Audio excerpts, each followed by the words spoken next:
기도로 신앙 고백드리겠습니다. 나는 전능하신 아버지 하나님 천지의 창조주를 믿습니다. 나는 그의 유일하신 아들 우리 주 예수 그리스도를 믿습니다. 그는 성령으로 잉태되어 동정녀 마리아에게서 나시고 본디오 빌라도에게 고난을 받아 십자가에 못 박혀 죽으시고 장사된 지 사흘 만에 죽은 자 가운데서 다시 살아나셨으며 하늘에 오르시어 전능하신 아버지 하나님 우편에 앉아 계시다가 거기로부터 살아있는 자와 죽은 자를 심판하러 오십니다. 나는 성령을 믿으며 거룩한 공교회와 성도의 교제와 죄를 용서받는 것과 몸의 부활과 영생을 믿습니다. 다 같이 자리에 앉으셔서 찬송가 405장 보시겠습니다.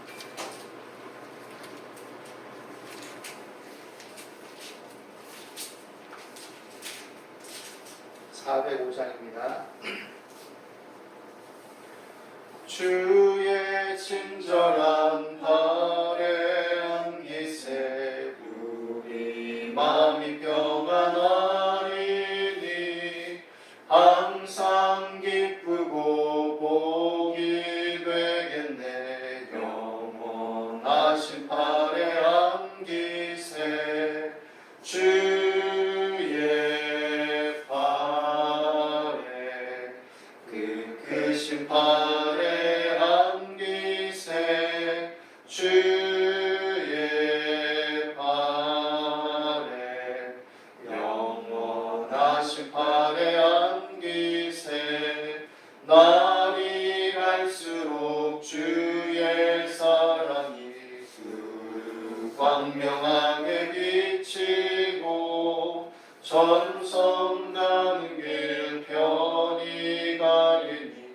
영원하신 발에 안기세 주의 발에 그 크신 발에 안기세 주의 발에 영원하신 발에 안기세 주의 보좌로 나갈 때에 기뻐 찬미 소리 외치고 겁과 두려움 없어지리니 영원하신 발에 안기세 주의 발에 그 크신 발에 안기세 주의 발에 영원하신 발에 안기세. 기도하겠습니다. 하나님 아버지, 오늘도 우리 가운데 함께 하시고 성령께서 각 성도들 가운데 교통하시고 주의 말씀 안에서 함께 하심을 믿고 주님을 찬송합니다. 그리스도 예수의 십자가의 대속의 은혜와 보혈의 공로를 힘입어서 우리가 주님의 몸으로 또한 하나가 되며 하나님 나라를 소망하는 가운데 하나님 나라의 주권과 권세와 또 그 능력과 은혜와 복됨을 인정하며 이 땅에서도 그것을 구현하며 맛보며 누리며 증거하며 살아갈 수 있도록 인도해 주신 것을 믿고 감사와 찬송을 드립니다. 하나님, 우리는 비록 연약하나 하나님의 은혜와 사랑 안에서 붙들림 바 되어 이 땅을 살아가오니 하나님의 성령께서 우리의 생각과 감정과 행동과 이성을 주장하시고 다스려 주셔서 범사에 하나님의 복도에 합당한 믿음의 삶이 되게 도와주시옵시고 우리의 생각과 또 바라보는 것과 지향하는 것과 행하는 모든 것들이 하나님의 선하시고 기뻐하시고 온전하신 뜻에 부합되도록 인도하여 주옵소서. 우리 연약함과 허물로 말미암아 또한 지금 모든 연약함과 죄와 허물들을 용서하여 주시고 이 세상을 살아가는 가운데 다가오는 여러 일들과 상황 속에 지치고 고단한 몸과 마음들을 치료하시고 위로하시고 힘을 더하여 주시옵소서. 코로나19로 연일 계속되는 여러 문제들과 또 많은 비로 말미암아 여러 어려움에 처한 상황과 형편들을 주께서 굽어 살펴주시고 또 불쌍히 여기시고 긍휼히 여겨주시며 낙담치 않게 하시고 회복되게 하시며 서로 돕고 협력하게 하시고 또 돌아보게 하시며 또 주의 뜻 안에 열매 맺도록 인도하여 주옵소서. 하나님 아버지 각 성도들의 삶을 보살펴 주시옵시고 어려운 가운데도 또한 힘을 잃지 않게 도와주시고 지혜를 주시고 또 나갈 길을 밝혀주시며 새 길을 부어주시고 열어주시옵소서. 오늘도 하나님 예배하기 위해서 우리가 하나님 말씀 앞에 마음을 모으고 또 뜻을 모으며 하나님을 향하오니 주의 성령께서 주의 말씀을 듣고 또 생각하며 또한 그 안에 거하기를 원하는 주의 자녀들을 보살펴 주시고 성령의 나타남과 능력으로 말미암아 하나님의 말씀이 확실히 증거되게 도와주시옵소서. 오늘도 함께 하심을 믿고 의지합니다. 감사하며 예수님의 이름으로 기도드립니다. 하나님 말씀 보시겠습니다. 구약성경 여호수아서 1장 1절에서 9절입니다. 구약성경 320페이지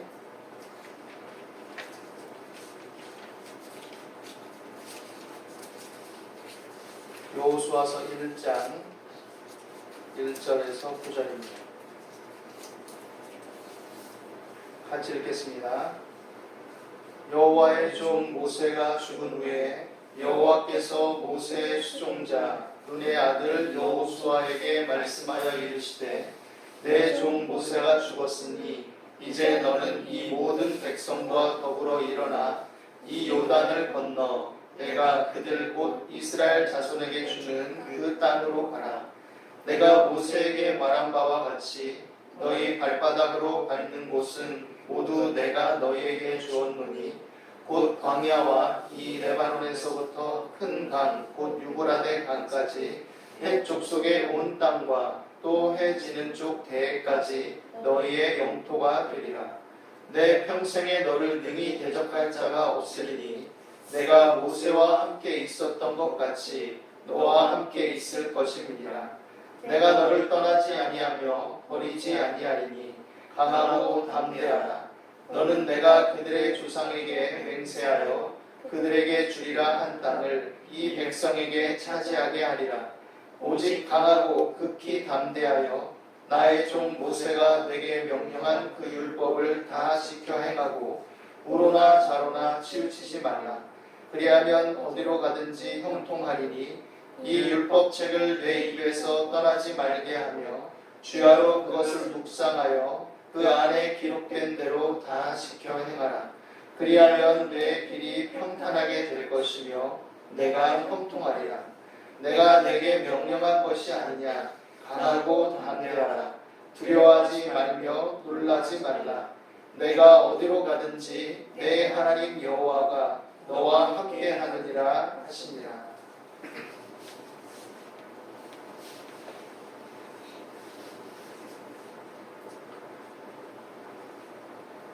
모세는 하나님께서 택하신 지도자이고 하나님의 종으로서 이스라엘 백성들을 애굽의 압제에서 건져내서 하나님의 주권을 인정하고 또 하나님의 말씀의 법도대로 살아가도록 부름받은 그런 이스라엘 민족들을 이끌기 위해서 택함을 받은 사람입니다. 모세는 그 연속성에서 자신의 소임을 감당하였고 또 그 뜻에 부합되게 일들을 진행해 나갔습니다. 그 과정은 어려움이 있었고 힘겨움이 있었고 고난이 있었지만 그럼에도 모세는 하나님의 말씀과 그 뜻을 붙들고 부단히 노력하며 그 안에서 이제 그 뜻을 성취하고자 애썼던 사람이죠. 그러나 뛰어난 지도자 모세도 이제 죽음 앞에서는 모든 것들이 내려놔야 될 시간이 다가온다는 것을 우리는 생각하게 됩니다. 그러면 하나님의 일을 맡아서 하던 그 위대한 지도자 모세가 죽었기 때문에 모든 것이 끝났는가 생각할 수 있겠죠. 그러나 그렇지 않습니다. 하나님은 사람을 들어 쓰시지만 그러나 사람에 좌우되지는 않으십니다. 그런 면에 있어서 우리는 사람이 아닌 하나님께 더욱 주목해야 된다라는 것들을 생각하게 되죠. 모세가 죽은 후에 이제 모세를 수종들던 눈의 아들 여호수아가 모세의 후계자로서 택함을 입고 그 사명을 감당하게 되었습니다. 여호수아가 그 사명을 감당하고 그 사명을 부여받게 된 것은 개인의 입신양명이나 아니면 개인의 출세, 개인의 어떤 영광을 추구하도록 부름받은 것이 아님을 우리는 생각해야 됩니다. 여호수아가 그렇게 부름받은 것은 하나님의 엄중한 사명을 감당하고 하나님의 법을 따라서 하나님의 주권과 통치를 따라 사는 하나님의 백성들을 이루기 위한 그 일에 쓰임받는 하나님의 일꾼과 청지기로서 택함을 받은 것이죠. 흔히 우리가 성경을 읽을 때 오해하는 것은 하나님의 복을 구한다는 것이 개인의 어떤 영광과 개인의 복으로 치부되는 경우가 있다는 것을 생각해야 됩니다. 하나님께 택함을 받고 하나님의 자녀가 되는 것 놀랍고 감사하고 영광스러운 일이지만 어떤 개인의 영광과 개인의 만족과 개인의 복만을 추구하기 위해서 부름받은 것은 아니라는 것을 알아야 됩니다.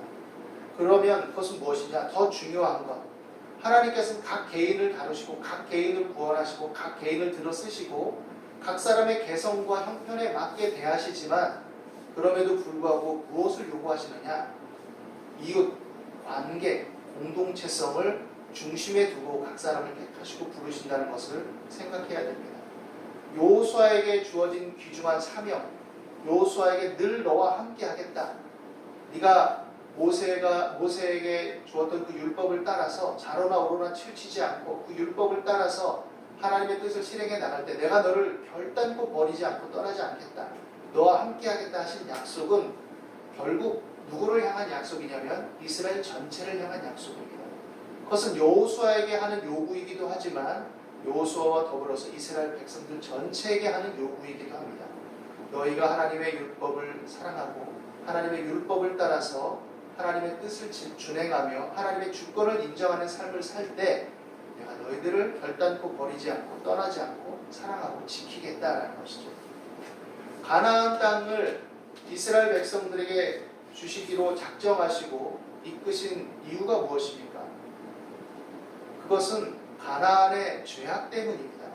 하나님께서 오래 참고 기다리셨지만 그들의 죄악됨을 인해서 그들을 한편으로는 심판하시는 것이고 그럼에도 불구하고 때로 그들이 하나님의 법 안으로 수용되어지고 들어올 수 있는 길을 열어놓으셨고 또 이스라엘 백성들도 분명히 말씀하시기를 너희가 다른 민족들보다 뛰어나고 잘나서 택한 것이 아니라 하나님의 뜻을 행하도록 하기 위한 것이라는 것을 천명하셨습니다. 그러니까 이스라엘 백성들이 일시적인 도구로 쓰임받고 일시적으로 택함 속에서 또 조상들의 믿음과 또 조상들과의 언약 속에서 그들을 택하시고 그 후손에게 복을 주셔서 그 제사장 나라로 삼으시는 복과 기회를 주셨지만 그들에게 계속해서 요구되는 것은 하나님의 율법을 사랑하고 그 율법을 따라서 하나님과의 관계, 이웃과의 관계의 가치와 기준을 삼으라라는 명령이었던 것이죠. 그래서 이스라엘 백성들에게 중요한 것은 법입니다. 율법. 하나님께서 그들의 삶에 적용되도록 만드신 율법. 그것이 압축된 것이 십계명이죠. 하나님을 섬기되 우상처럼 겸하여 섬기지 말고 다른 우상들을 섬기지 말고 또 세속적 우상의 어떤 탐욕의 질서를 따라서 경제를 형성하고 편승해 가지 말고 하나님의 이름을 망령되이 일컬어서 하나님을 속이고 이웃을 속이고 하나님을 빙자해서 악한 짓을 일삼지 말고 또한 하나님 안에서 하나님의 주권을 인정해서 모든 생사 화복이 하나님께 있다는 것을 인정하면서 욕심과 탐욕을 버리고 안식일을 지키며 또한 자신만 지키는 것이 아니라 이웃과 노동자들과 또 자신이 기르는 짐승들의 노동까지도 쉬게 해서 전 생태계가 하나님의 주권과 안식 안에 있음을 또한 인정하고 그것을 확실하게 따르라라는 것들이죠. 그리고 부모를 공경하고 인간의 가운데 가장 기초단위인 부모를 공경하고 또 사람을 미워하거나 해되게 하지 말고 간음하지 말고 또 가정 질서를 교란시키지 말고 또 하나님 주신 생육과 번성을 탐욕과 쾌락의 도구로 사용하지 말고 진정한 사랑의 범주를 지켜나갈 것을 명령하고 계신 것이죠. 이웃을 함부로 훼손하거나 학대하지 말고 거짓말하지 말고 탐내지 말고 질서를 지키고 그 안에서 서로서로 유익을 구하며 살라고 하나님의 율법을 주신 것이고 그 안에서 질서를 세우기를 원하신 것입니다. 그게 없기 때문에 사람들이 탐욕의 질서 또는 힘의 질서에 의해서 계층화되고 또 극단화되고 양극화되는 일들이 일어나는 것이고 그 개인의 자유와 또 개인의 존중함이 사라져버리는 것이죠. 그래서 법이 중요한 겁니다. 율법이. 물론 이스라엘 백성들이 그 그 율법의 의미와 정신을 제대로 살리지 않아서 의식과 율법주의와 형식주의와 위선으로 치달아서 하나님의 심판을 받지만 하나님의 그 율법 자체는 선하고 아름답고 복된 것입니다. 그래서 그 율법의 가치와 의미를 잘 알고 사랑의 관점에서 그것을 사용해 줄 때 정의는 복된 것이 되고 공의와 공평도 복된 것이 되는 것이죠. 그런 측면에 있어서 여호수아는 엄중한 사명을 감당하게 된 것입니다. 하나님의 법을 스스로 지키고 그 법의 기준과 원칙에 따라서 이스라엘 백성들을 섬기고 이끌 지도자로 택함을 받은 것이죠. 그리고 그럴 때 거기에 번의가 부여되는 것이고 그럴 때 그 행하는 모든 일들이 가치가 있게 되는 것입니다. 그리스도인들이 하나님의 은혜를 따라 살고 하나님 은혜 안에 살고 하나님의 사랑 안에 거하도록 부름받은 것은 분명합니다. 그런데 그럼에도 불구하고 중요한 것은 그 은혜와 사랑은 하나님의 법을 따르고 하나님의 법 안에 거하려 할 때 복되고 아름다운 것이죠. 동전의 양면처럼 하나님의 은혜와 사랑, 하나님의 율법과 하나님의 말씀의 교훈과 가르침은 함께 가야 되는 것이죠. 그런 면에 있어서 이것이 함께 갈 때 그곳에 지혜가 있는 것이고 그것이 사랑이 있는 것이죠. 예수님께서는 이런 일에 우리에게 모본이 되신 분입니다. 하나님의 공의와 정의를 구부리지 않으시면서도 그러나 사랑으로 행하시고 그리고 자신의 희생과 헌신으로 모든 허물을 덮어버리신 분이죠. 그리고 그 은혜 안에서 부름받은 자들에게 하나님의 말씀을 따라 살고 하나님의 말씀을 가치 있게 여기고 하나님의 말씀을 귀하게 여겨라. 그리고 이 모든 것을 묶는 것은 바로 사랑이다 라고 말씀하신 것입니다. 이런 말씀들은 단편적인 기계적인 암송이나 기계적인 적용으로서 녹아드는 것이 아닙니다. 율법도 틈새가 있고 그것을 이용하려 들면 인간의 간교함과 합리화 기제로서 표면적으로는 율법을 지키는 척하면서도 얼마든지 괴사하게 이용할 수도 있다는 것을 우리는 이스라엘의 역사와 또 예수님 당시의 기록들을 통해서 알 수 있는 것이죠. 그렇기 때문에 마음을 다해야 되는 것입니다. 하나님의 말씀에 대해서 마음을 다하는 것. 그래서 그것을 묵상하는 것으로 표현합니다. 주야로 묵상하는 것. 밤낮 성경만 읽고 사회활동도 하지 말고 사회 참여도 하지 말라 이런 뜻이 아니라 모든 생활의 역동성을 가지고 적극적이고 능동적으로 살아가는 것이 맞는데 그 모든 것에 있어서 가치 기준과 분별에 있어서 하나님의 말씀을 중심에 두기 위해서 하나님의 말씀을 통해서 그것들을 상고하고 생각하라라는 것이죠. 하나님의 율법이 모든 것들을 다 이야기하고 있지는 않습니다. 또 율법의 10계명은 오늘날에도 분명히 유효하고 그것을 가감할 필요가 없지만 기본적으로 모세를 통해서 세분화돼서 주어졌던 여러 율법의 또 것들은 또 시대와 상황에 국한되어서 그 정신을 구현한 것이기 때문에 시대와 상황에 국한되어 있는 것들도 있죠. 실제 상황에 적용하는 차원 속에서. 그렇지만 그것의 의미들을 우리가 잘 살려서 적용할 때 그것은 그 시대와 상황 속에서 하나님의 뜻 안에 거하기 위한 최선을 도출해내는 일종의 방법이었고 또 인간들의 연약함과 완악함을 완화시키면서 그 속에서도 나름대로 하나님의 뜻을 따라 살기 위한 최선이었다는 것을 우리는 알 수 있습니다. 그런 면에서 우리가 마음을 다해서 하나님의 말씀을 생각하고 그 말씀을 통해서 개인의 또 가치관과 삶의 방향과 이웃과의 관계와 또 사회의 참여들을 고려하고 생각할 수 있는 것이죠. 그러다 보면 이 율법책을 주야로 묵상할 수밖에 없는 겁니다. 하나님 이런 상황과 현실 속에서는 어떠해야 됩니까? 어떤 방식으로 살아가야 됩니까? 이런 것들을 생각하지 않을 수가 없는 것이죠. 그리고 하나님의 법 앞에 평등해야 될 것임을 이미 성경은 말하고 있는 것입니다. 이스라엘 백성들은 하나님의 율법의 체제를 통해서 지배를 받고 그것이 삶의 원리이기 때문에 빈부귀천, 남녀노소, 또 계급의 어떤 고저, 지위고하를 막론하고 차등을 둘 수가 없습니다. 기본 원칙. 하나님의 율법을 따라서 하나님의 법에 합당하게 그것을 판단하고 집행해야 되죠. 물론 이스라엘 백성들이 다 그대로 잘 따랐다면 좋았겠지만 그렇지 못한 예들이 너무나 많이 있습니다. 그래서 선지자들을 통해서 하나님의 율법이 제대로 적용되지 않은 것을 질타받았죠. 순간순간 많은 경우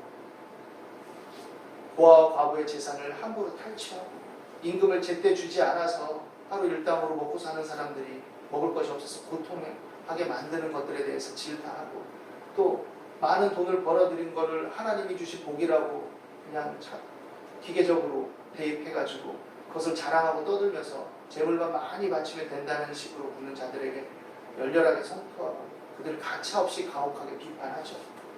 율법의 정신을 구현하지 않은 채 겉으로의 의식만 무수하게 행하면서 하나님을 속이고 기반하며 인간관계를 훼손하는 자들에게 역겹다고 말하고 제사도 드리지 말고 기도도 하지 말라고 가서 똑바로나 살아라라고 말할 지경에 이르는 것들도 우리는 성경을 통해서 보게 됩니다. 그러나 율법의 기본 정신은 평등입니다. 누구나 법 앞에 평등하고 누구나 법 앞에서 살아가도록 이러한 것들이 어떤 면에서는 세속화된 정치 체계 속에 구현된 것이지만 유럽의 근대 사상 속에 한편으로는 녹아들어 있습니다. 헤겔 같은 사람이 인륜성이라는 이론을 통해서 공동체 중심으로만 치달아 있던 그 이론이 점차적으로 헤겔이 발전하면서 인간 이성을 통해서 각 사람의 욕구들을 긍정하고 그러나 다른 사람도 그와 동등한 욕구를 가진 사람임을 인정하고 그렇기 때문에 법의 체계 안에서 각 사람의 욕구와 가정의 형성과 또 사회를 이루는 모든 것들이 조화를 이루어서 국가를 이뤄나가는 어떤 정치적인 체계를 마련하기도 하죠. 그 자체가 다 완벽한 건 아니지만 일종의 신학적인 사상을 가지고 있었던 신학자이며 철학자였던 헤겔은 그런 식의 어떤 방법 속에서 민주적인 삶의 방식과 근대 이성의 체계를 구축해 나간 것이죠. 그리고 이것들을 다양한 방향으로 확산해서 근대 이성 국가의 체계를 만든 것이 현대 민주주의 이념과 또 그 체계 속에 녹아 있다고 할 수 있을 것입니다. 이 모든 것들이 다 완벽하진 않고 이 이성의 체계는 하나님의 율법보다는 인간 이성과 또 서로의 담론과 또 법 안에서의 어떤 협의 속에서 이를 도모하는 방향으로 확산시키고 있지만 결국엔 우리가 추구하고 노력해야 될 그것은 하나님의 법 앞에 공평하고 평등한 그리고 그 안에서 그 원리를 따라 살아가는 삶의 체계를 추구하는 것이다라고 생각을 해야 됩니다. 기독교인들조차도 이런 의미와 생각을 갖지 못한 채 하나님이 주신 어떤 개인적인 복으로서 치환하고 하나님이 주신 개인적인 어떤 성취를 신앙의 모든 것인 것처럼 살아가는 사람들이 꽤 많이 있습니다. 그렇기 때문에 오늘 이 말씀이 우리에게 주는 교훈은 하나님의 말씀의 법을 붙들고 나가는 것이 하나님의 나라의 초기의 어떤 형태를 보여주는 이스라엘 백성들의 가장 중요한 기본이었다는 것. 그리고 하나님의 말씀을 따라 살아갈 때 하나님은 어디로 가든지 형통하다고 말씀하셨던 것을 기억해야 될 줄을 믿습니다. 우리가 교회를 구성하고 교회 공동체를 이루어 나가고 그렇게 살아가는 모든 것들은 바로 이러한 하나님의 법을 서로 나누고 서로 격려하고 서로 하나가 되어서 이 법을 실현하기 위해서 모인 공동체라는 것을 생각해야 될 것입니다. 그리고 이 정신을 가지고 우리가 이 세상을 살아갈 때도 힘을 내서 하나님의 법을 붙들고 하나님의 말씀에 근거해서 하나님 뜻 안에 거기서 노력하는 것이다 라고 생각하는 것이죠. 이를 위해서 기도하는 것이고 삶의 처한 자리 속에서 살아가는 겁니다. 이런 법의 정신의 기초에서 하나님의 법의 기초에서 다른 것들을 파악하고 분별하는 것이며 그래서 세상에서 활동을 할 때도 기본적으로 우리가 사는 세상이 신정국가는 아니지만 하나님의 법 안에서 일반적인 차원의 은총으로 주어진 상식과 법의 체계들 속에서 소외되고 어려움 당하는 사람들이 없는지 돌보는 것이 그리스도인들의 사명이고 또 때때로 내가 노동자로서 또 소상공인으로서 또 여러 열악한 상황 속에서 노동을 하는 자들이라면 그 상황 속에서 그것이 실현되지 않을 때 하나님 앞에 공의와 공평을 호소하며 기도할 수 있는 근거가 되는 것입니다. 하나님, 이런 부분에 있어서 내가 어려움을 겪습니다. 이런 부분에 있어서 내가 고통스럽습니다. 내가 아픕니다. 힘이 듭니다. 도와주십시오. 기도하는 것이죠.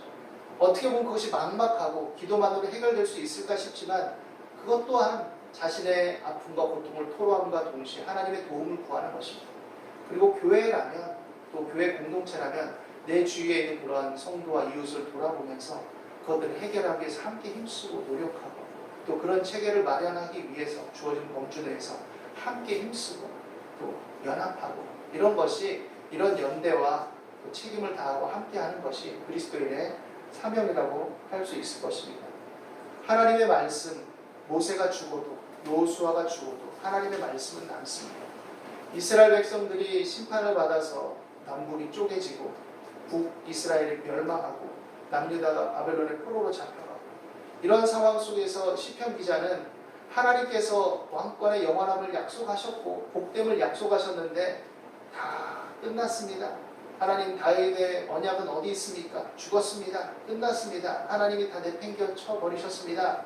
이렇게 할 때 또한 또 다른 눈을 들어서 하나님의 시편 속에 모세 시대에 누가 하나님 이끄셨냐, 그 이후에 또 누가 이끄셨냐, 앞으로 누가 이끄실 것이냐, 바로 하나님이 진정한 왕이시고 하나님이 친히 행하신다라는 것을 말씀하시죠.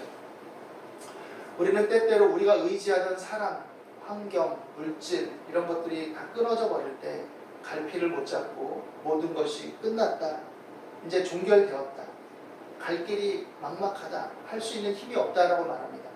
그런데 오늘 성경은 우리에게 하나의 종결은 또 하나의 시작이 된다라고 말씀하십니다. 하나님은 또 다른 사람을 일으키실 수도 있고, 또 다른 돕는 손길을 붙이실 수도 있고, 또 다른 길을 여실 수도 있고, 또 새 힘을 부어주실 수도 있고, 또 다른 지혜와 아이디어를 주실 수도 있고, 예측치 못한 길로 인도하실 수도 있습니다. 그렇기 때문에 하나님을 사랑하는 자, 그 뜻대로 부르심을 입은 자들에게 모든 것이 합력하여 선을 이루면 구원과 하나님 나라의 영광의 회복에 참여함을 말하는 것이기도 하지만, 그런 믿음의 삶을 추구하는 모든 자들의 삶이 결코 헛되지 않고 또한 공허하지 않다라는 것을 말씀하고 있는 것입니다. 그리고 이 길을 걷는 자들이 하나님의 보호와 돌보심과 함께하심과 하나님의 눈앞에 있다라는 것을 우리에게 알려주는 것이죠. 오늘 이 말씀 안에서 우리 각 성도들 각자가 마음을 강하게 하고 담대하게 하기를 바랍니다. 모든 연약함과 두려움과 염려를 주께 맡기고 기도하며 하나님의 말씀으로 다시금 돌아가서 붙들고, 지금 이 시기와 상황과 형편 속에 내 앞길 속에 하나님의 인도를 구하면서 인내를 온전히 이루기를 바랍니다.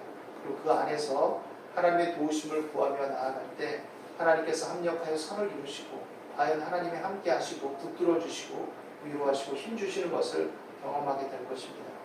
오늘 이 말씀 안에 하나님의 강하게 하심과 위로하심과 힘주심이 하나님의 말씀을 사랑하고 붙들기를 원하는 여러분들의 삶 속에 심령에 충만하기를 예수님의 이름으로 축원합니다. 기도하겠습니다. 하나님 아버지, 오늘도 우리 가운데 함께 하심을 감사합니다. 주를 믿는 믿음을 주시고 모든 연약함과 두려움 속에서도 하나님을 바라보게 도와주시고 하나님의 법에 의지하게 하시고 하나님의 진리를 붙들게 하시고 하나님의 성실하심과 진실하심을 신뢰하며 의지하고 기도하며 간구하며 담대하게 나아갈 수 있도록 이끌어 주옵소서. 감사와 찬송을 드립니다. 예수 그리스도 이름으로 기도드리옵나이다. 아멘.